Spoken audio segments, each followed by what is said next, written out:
O mga kababayan, magkano nga ba yung sinasabing gagastusin ni Bangag sa kanyang space portal project ko, no? Nababasa natin mga kababayan na 17 billion pesos ang gagastusin ng Bangag administration sa nasabing proyektong ito.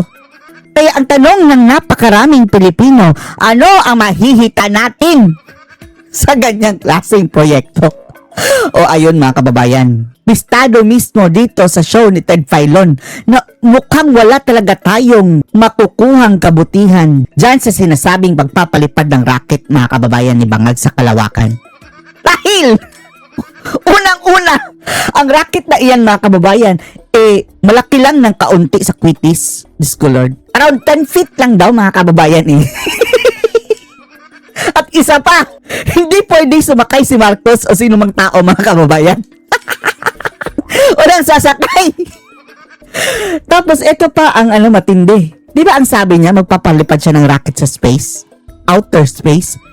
Ayon mismo dito sa in charge mga kababayan ng proyekto. Hindi man lang daw yan aabot sa space mga kababayan yung papaliparin ng rocket.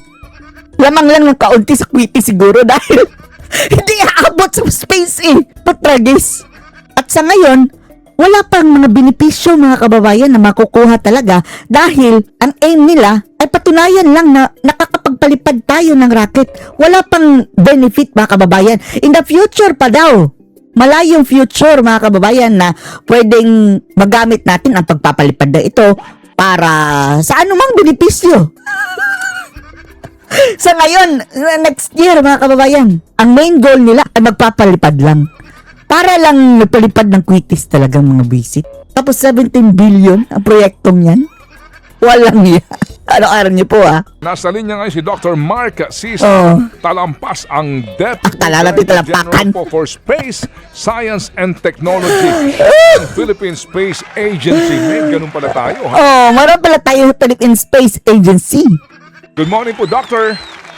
Good morning po, Sir Ted. Katya, magandang umaga rin po sa Enlighten us kung ano yung rocket na ipapalipad ni Yes, Bangag. Dr. Mark. Thank you for being Enlighten on the us. show. Ito nga po, usap-usapan ngayon online. Ito pong binanggit ng Pangulong Marcos Jr. tungkol po dito sa liquid-fueled sounding rocket na plano nga daw pong gawin sa Cagayan sa 2027. Help us Para understand. ke? Ano po ba itong sounding rocket na Explain mo nga sa amin yan. Ganito ba? Pwede ba namin itali dyan si Ngagba tapos one way na? ito?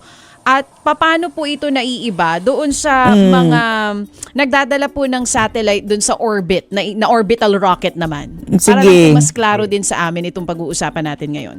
Siguraduhin nyo lang na mayroong silbi ang pagpapalipad ninyo Right now o napapanahon ba yung pag-aaksaya ninyo ng pera na magpalipad-lipad ng ganyan na parang naglalaro lang? Sige po, magandang tanong po yan. Magandang ang malaman natin ano yung difference ng sounding rocket tsaka yung orbital rockets. Ang kay Bangag mga kababayan is sounding rocket. Yung sounding rocket ay isa siyang uri ng rocket na masabi nating, paano ba? Iba yung purpose niya. Hindi siya Ano purpose? nagdadala ng satellites into Walang satellite. So ano yan? Okay lang sana kung palipad tayo tapos mayroon tayong dinala na satellite doon para ang satellite mga kababayan magagamit natin. space. Hindi siya nagdadala ng tao. Ay! Wala na yung kwenta. Kung hindi man lang madadala si BBM niyan, i-refund na yan. Hindi pa na pwede magdala ng tao. So, paano na namin ipapadala si BBM doon? Ang mga alien niyang kausap. Hindi pala pwede magdala ng tao. Hindi nga pwede magdala ng kahit ano. Into manned missions, no? Isa siyang rocket na ginagamit for applications like atmospheric measurements, no? Kaso nga lang mga kababayan to be clear ang ganyang kategory ng rocket, pwedeng i-measure ang atmospheric na pressure. Pero yung ipapalipad nila next year mga kababayan is hindi pa capable na mag-measure ng ganyan. Talagang plainly palipad lang mga kababayan. Walang pinagkaiba sa pagpalipad ng Quitis at fireworks. Gusto mo sukatin yung parameters ng atmosphere natin dun sa dadaanan ng rocket. Kaso nga lang yung ipapalipad ninyo ngayon na billion, hindi pa capable. And then what? Parang sumukat ka lang mga kababayan ng atmospheric pressure, gagastos ka ng ganyang kalaki. Bawat rocket, magkano billion? Para lang malaman mo kung ano ang pressure dyan sa taas. Bakit mo gusto malaman? At Nonsense! importante yan kung gusto mong pag-aralan, for example, ang weather, yung mga weather system Uy, Diyos ko natin. Lord, Diyos ko Lord. Huwag mo na kaming bulahin. Hindi rocket ang ginagamit yan, mga kababayan. Natatandaan nyo yung weather balloon. Nagpapalipad sila ng balloon, mga kababayan. Yan ang ginagamit. Hindi rocket, mga kababayan, na one way. Pag punta niya nun dun, babalik lang din sa lupa. Ilang segundo o minuto lang, mga kababayan, ang itatagal niyan dun. Ang ginagamit dyan, weather balloon, dahil mag-i-stay yan sa taas ng ilang days, months. Hindi practical ang rocket, mga kababayan, kung ma-measure. Ano ka ba? Ginagawa mong bobo ang Pilipino? Rocket talaga ang gagamitin ninyo? Or air quality, ganun po yung ilan sa mga Air quality. Diyan pa lang sa ibubuga ng ng rocket ng yung mga fuel niyan. Makakakuha ka ng accurate na reading, mga kababayan, sa air quality. Na iyan nga mismo nagbubuga yan ng usok at wala ka, wag yung lukuhin ang mga Pilipino, mga ungas. Ang ginagamit yan, mga kababayan, weather balloon. I-search nyo, weather balloon. Nag-i-stay yan ng napakahabang panahon, mga kababayan, dyan sa atmosphere. Dyan sa taas. Yung rocket nila, wala talaga yung kwenta. applications ng sounding rocket. Si orbital rocket, yun po yung kayang magdala ng tao. Yun. Kung yan pa ang sinasabi ninyo, kaya magdala ng tao, approve kami. Pero, dapat ang ipadala si BBM. Bahala ng kautang-utang tayo, mga kababayan. Ipadala lang si BBM. Hindi Hindi nagadala si BBM, so walang kwenta. Oo, sa buwan, halimbawa, kagaya ng ginagawa na ng ibang mga bansa. Tama po yun. Ang kakapal ng pagmumuka, sa buwan pa ang target. Hindi nga aaabot sa outer space yan, mga kababayan, yung sinasabi nilang rocket. Magkaiba po sila ng application, pero parehong importanteng application ang ginagampanan nila. Oo. So itong ilo-launch natin sa Cagayan sa 2027 is Saya lang pera. sounding rocket kung tawagin. And this will be Tama the po first. Tama po. So yung Yan lang, mga kababayan, ang gusto ni Bangag, na siya ang kauna-unahang bangag na presidente magpalipad ng rocket. Nothing else. Parang entertainment lang niya yan, mga kababayan. nagamit po natin ngayon, kung meron man, galing po yun sa ibang mga bansa. Pero ano po talaga yung goal? Yung Anong gusto goal mo? gawin ng Pangulong Marcos na gawin dyan sa Cagayan sa 2027? Ano po ang benepisyo nito Magyabang. Tapos, parang enjoyment niya, mga kababayan. Makita siya ng rocket talaga na lumilipad. sa atin kung sakali? Opo, no? Siguro po isipin natin na ito ay baby steps. Ayan, baby steps pa ni Baby M. So, wala pa talagang purpose, mga kababayan. Baby steps pa lang ng baby rocket ni Baby M. Palamang naman towards yung ultimate goal natin na in the future, magkaroon tayo ng sariling kakayahan Diyos ko, Lord. na maglunsad ng sarili nating rocket. Hindi, wala nga kayo kakayahan na tapusin yung mga proyekto sa mga train at subway. Inuuna nyo pa yan. Malamang yan 17 billion, mga kababayan. Baka 1 year pa lang yan. Next year, magpapundo na naman ng another billion para another step na naman sa kanilang baby steps.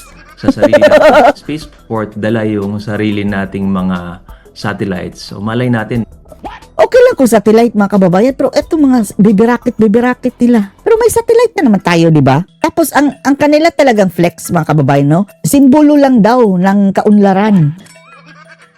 Simbolo ng kaunlaran o kabangagan. even astronauts in the future. Diyos ko, Lord. Balang araw, makapagpadala na daw ng astronaut doon. Ipadala na lang si BBM. So, ano po ito, no? Simula pa lamang, ang gusto nating ma-achieve dito Gusto lang. magkaroon ng kakayahan at unti-unti i-build up natin yon Uy, para marating yung ganong wala na kaming pake. Unahin nyo ang sikmura ng Pilipino ngayon. future para sa Pilipinas. Dr. Mark, can you educate us please? Hmm. Rocket ito, gaano ito kalaki? And then, Okay. paano ang operasyon nito kapag ba ito lumipad? Doon ba sa Pakinggan nyo ito, mga kababayan, kung gaano kawalang kwenta palang rocket na yan, ha? kalawakan, ilang segundo, minuto na mag-stay siya ron? Ah. Ito ba ay magkukusa na lang babaksak? Paano? Sana mabagsakan ng mga bangag dyan, mga kababayan, pagbalik. Okay po. So ito pong rocket na itetest natin for next year. Ang height niya siguro mga roughly around 10 feet. 10 feet. Ang liit. Baby rocket nga. Ni Baby M. Baby rocket. 10 feet. Maliit lang po kumpara dun sa mga rocket 17 billion na yan. Diyan na, pupunta ang bilyones. na nakikita natin Isip. na orbital class.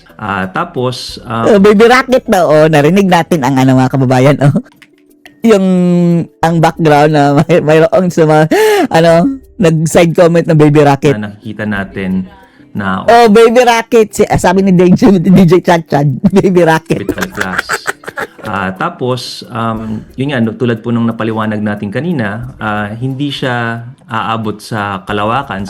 Sinungaling si Bangag, no? Sinungaling, no? Ang sabi ni Bangag na magpapalipad tayo ng rocket sa space. Space mong mukha mo, hindi nga aabot sa kalawakan, oh. Ngayon, pag 2027, oh? Hindi aabot sa kalawakan, mga kababayan, ha? Hindi aabot sa space. dating niya ron sa kumbaga para sa rurok nung ano niya no yung height na maximum na mararating niya, Quitis. babagsak na lamang po uli siya pabalik Sana may mabagsakan dyang mga bangag. Okay. Babalik lang sa lupa. Napakawalang kwenta. ilang minuto lang po siguro yun, no? Baka nga, less than 1 minute lamang. Ayun, segundo lang. Less than 1 minute, mga kababayan, ang lipad. Mas mataas pa siguro yung namin dyan. Quitis. Kasi ang tinatarget natin ay medyo mababang height pa lang naman kasi nga umpisa pa lang naman po sa Uy, wag na.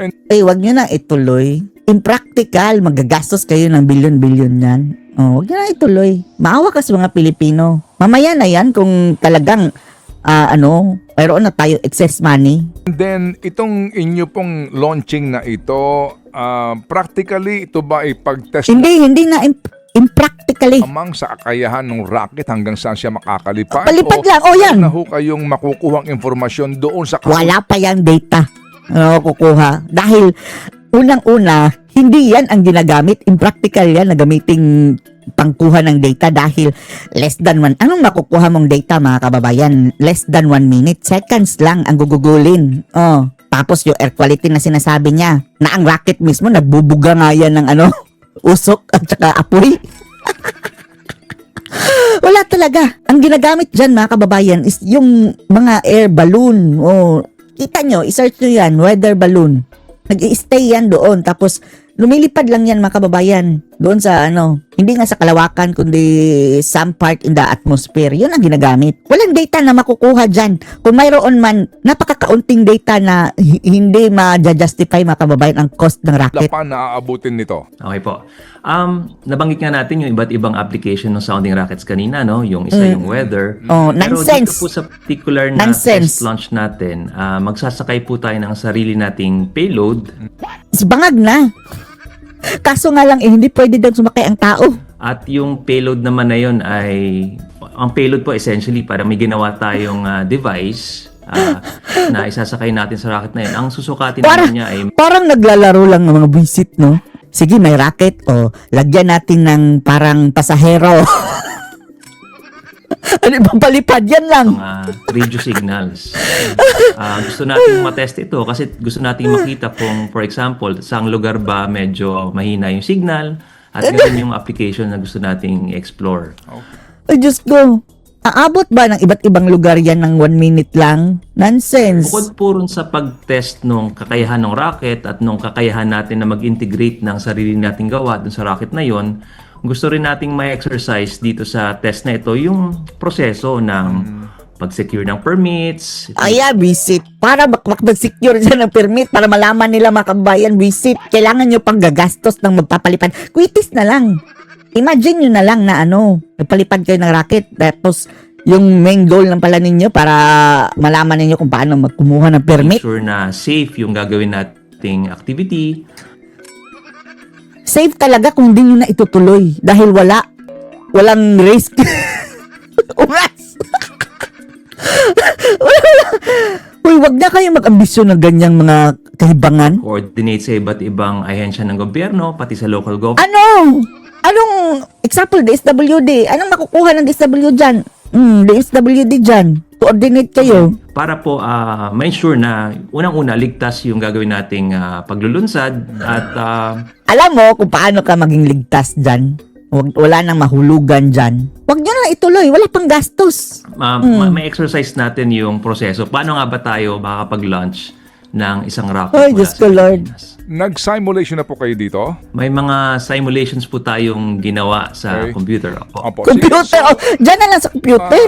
Practically po, Wala ilang pa, minuto impractical. mula sa launch niya, maaabot niya yung kanyang target distance. Ilang kilometro po yung distance Less than, sabi nga niya, less than 1 minute. Okay po, at yung kanya pong bagsak nitong debris, meron na ba kayong target, meron na kayong area na aasahan yung babagsak?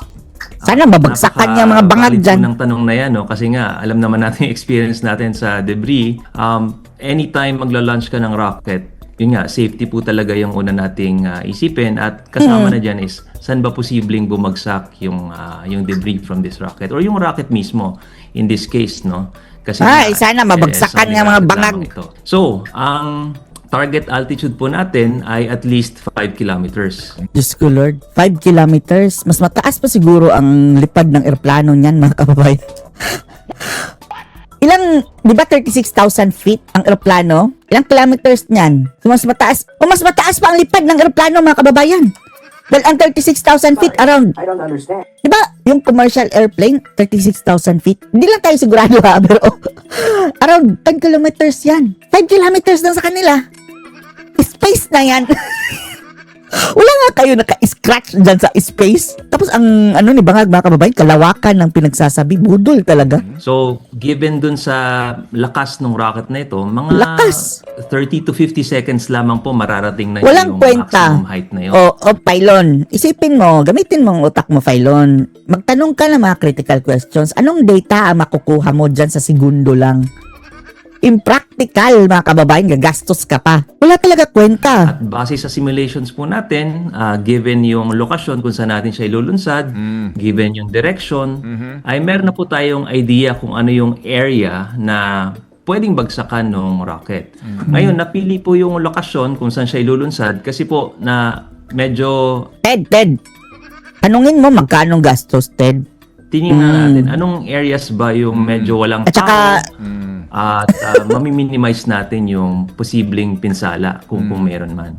At yan no, kung may mabagsakan yan mga kababayan, no, cargo ni bangag ha, on the cargo day ni bangag. itself po, nung actual launch next year, syempre po, babantayan din natin yung weather, maganda ba yung klima, at maraming Yan, itutuloy talaga niya na yan mga kababayan dahil ano na yan entertainment din sa kanya Tapos, na-challenge pa siya mga kababayan.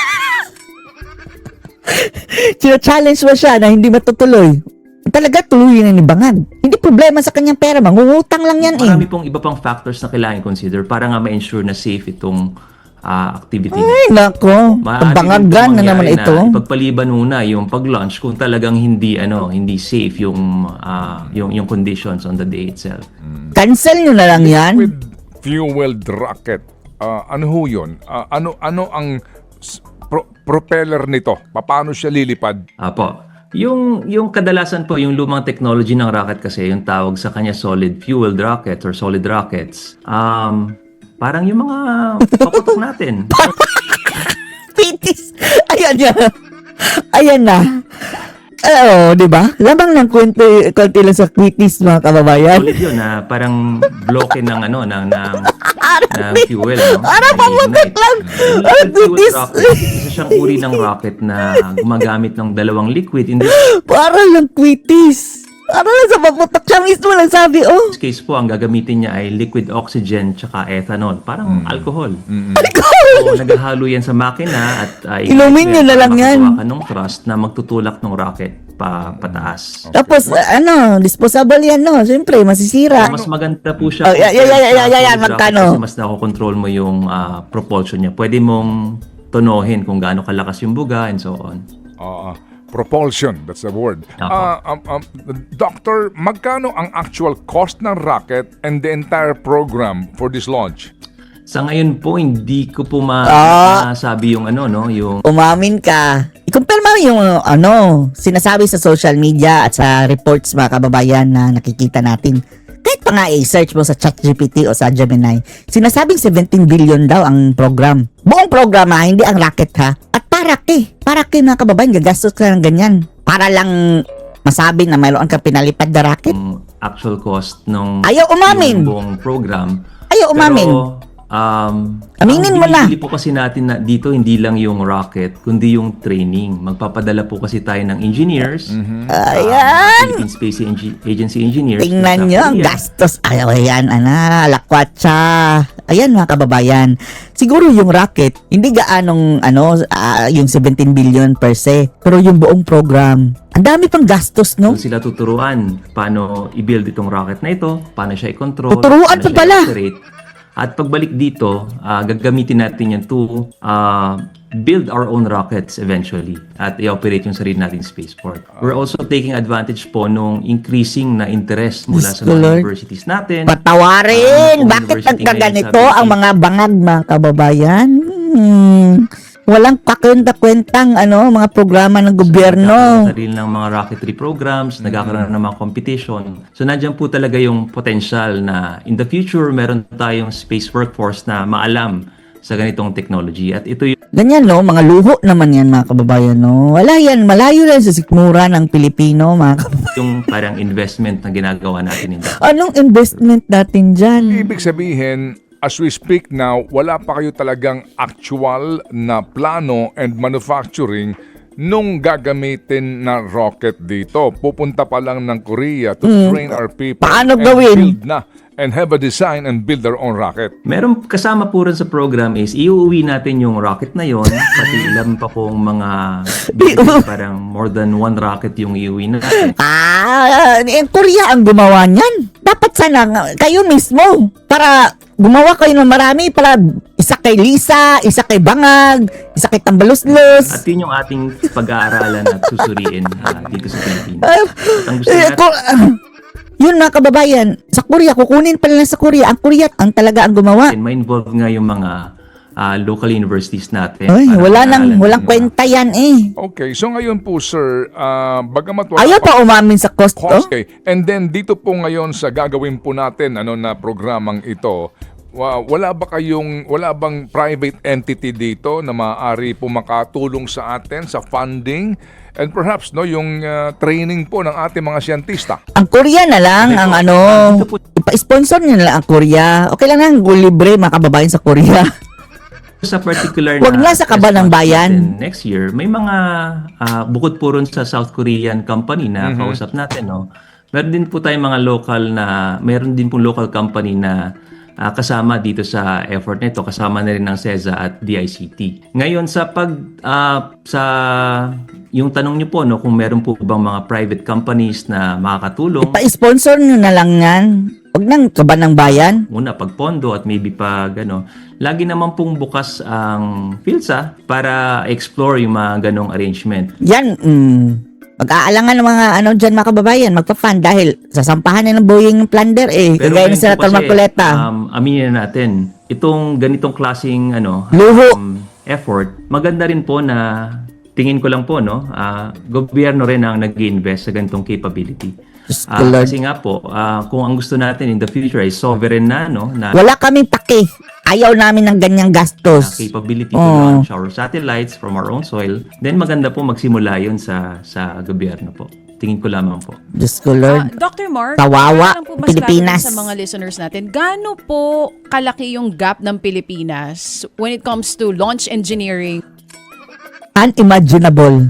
Sing laki ng kalawakan ang gap. maging sa rocket Cha-cha. science? Kasi kaya natin to gagawin, Cha-cha. syempre, yung ambisyon ng Pinas di ba? Na pagdating sa Opo. rocket, launch engineering, mapasama din tayo dun sa mga ibang bansa. Pero posible nga po ba yun? Yan ang mga first world countries na ilan mga kababayan. Wala nang ambisyon na magpalipad ng rocket-rocket ng ganyan dahil priorities. Tayo pa third world country, visit. Tingin ko po, posible po, no? Posible, naku, pera pa lang, wala na. Wag mo kaming lokohin, ungas. Kung ang titingnan po natin na gap ay between Philippines at yung mga major space powers, Wala talaga. kalayo po. Totoo naman po yun. Singlayo ng kalawakan, mga kababayan. Pero yung gap po between us and siguro with our neighbors na lang po siguro sa Southeast Asia, Ito na lang, yung main talaga ninyo na goal. Gaano kalayo, umang guni-guni. ito po, kaya nating sumabay. Ay, Kasi Diyos ko, Lord. ngayon lamang po siguro nagsisimula na government-led yung effort na ito. Kung kailan nagkaroon tayo ng bangag, mga kababayan, walang kwentang proyekto. Pero bago po ito gawin ng gobyerno in the past few years, may mga efforts na po na nagsisimula sa mga universities natin. I think... Hayaan nyo ang mga universities. Dahil, yan talaga ang kanilang research, mga kababayan. team mula sa isang university na Theoretical yan sila eh. join sa isang competition sa US on rocketry. So, nandyan po yung yung kumbaga parang nandyan yung punla, kailangan po nating Okay. cultivate palalo Sige para po. marating natin. Kinultivate ni Bangag, Sa visit. Southeast Asia po, dito lang tayo muna sa ASEAN nations. Ilan na po ang merong established po na ganito pong uri ng siyensya? Okay po. Yung iba po nating mga neighbors, meron na rin po silang sarili nilang mga rocketry program, no? Pero ang wala pa po talaga sa Southeast Asia ay yung spaceport, yung palunsaran talaga. Visit. Tayo pa, mga kababayan, yan talaga ang purpose, ba ngayon? Tayo ang first. Tapos, sigurado tayo, mga kababayan, ano na rin yan, marireject din yan kalaunan dahil hindi masusustain ang At ngayon gastos. po, yung mga neighbors natin, kino-consider na rin siya kasi Wala alam po pa. natin Indonesia, pinag-aaralan yan. Hindi nga nangahas, mga kababayan, ng iba nating mga kasamahang countries dahil gastos, hindi yan masusustain, high maintenance, Thailand, pinag-aaralan din po yan. Malaysia, low benefit, high maintenance. pinag-aaralan din po yan. Kasi nga, lahat tayo nandito sa isang region ng mundo kung saan may advantages po talaga na mag-launch from somewhere Ay, near the naku. equator. Kasi may kakibat yan na fuel savings. Fuel saving po, pa. no, yung Uy, baka kasave ka kung hindi na lang kayo magpapalipad. expanse nung dagat na may access tayo. Kung sa Wow, Pilipinas dagat. po, kung titingnan natin, maganda talaga yung lokasyon natin, no? Kasi yun nga, to our east, na yung Pacific Ocean, kung in the future magkakaroon tayo ng spaceport along our east, then pag nag-launch tayo, medyo malaki yung yung safety zone na may access tayo. Okay, ito ba ay isa rin teknolohiya na maaari magamit sa gera? Yan. Feeling natin yan, mga kababayan. Isa yan. Dahil next na ipapalipad nila, mga ballistic missile na siguro galing sa EDCA. Meaning you can launch bombs? Alaka! Okay po, Alaka! ayun natin, ang rocket po ay dual-use technology. Ayan. Baka yan ang hidden agenda ni Bangag, no? Magpi-flex, mga kababayan, no? Na kaya naming abutin yung China. Meron po yung Kaso lang, 5 kilometers lang yan. Sasabog yan sa inyo, Bangag. gamit for peaceful uses, merong ding gamit for non-peaceful uses. Ito pong ating activity for next year at yung direction natin as PhilSA is peaceful uses of outer space. So civilian space po ang Tayo ha. Baka yan ang So, hidden kami po agenda. ikikibalita po May sa- laway din, oh. Laway straw din, oh. Tingnan niyo laway, mga kababayan, oh. Namuo din sa gilid. Kami po ay makikibalita po sa inyo at salamat po marami po for educating us this morning, Doc. Wala ka na-educate. Kahibangan, oh. Kabangagan lang. Nabisto pa inyong mga kahibangan. Dito po sa inanunsyong ito ng Pangulong Marcos. Yes. We Ngag-ngag. understand the excitement of the President. Oh, yan. Siya na excited, mga kababayan, eh. Para lang bata la talaga lalaro. Dito po sa programang ito, pero sabi nga po, lahat naman tayo nagsisimula, di ba? From small Visit. beginnings. Baby. Oh, wag ka nang magsimula kung alam mo na papunta ka sa bangin. Para kang mga kababayan, eh. Baby step tayo. Tapos, ang ending, mga kababayan, para mong pinukpok ang iyong ulo. O nag-dive ka, mga kababayan, sa bangin, sa Baby cliff. steps. Ika Oo. nga po. Baby steps, si baby rocket, si baby M. Ninyo, bukas makalawang, mapadala ko si Chacha doon sa... Kailangan talaga natin.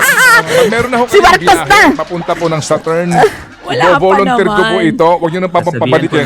One-way trip sana. Itali nyo ang itali nyo ang paa ni Marcos habang mapalipad Thank you kayo. so much, Dr. Mark. Importante ito kasi late na tayo in the game. So Salamat at least po. we're starting. Maraming salamat po. Salamat. Importante Maraming mo salamat, mukha mo. Dr. Mark Cesar Talambas mula po sa siyentista. PhilSA. Walang Mga kapatid, kwenta, walang kwenta. Sa totoo lang, mga kababayan, walang kwenta.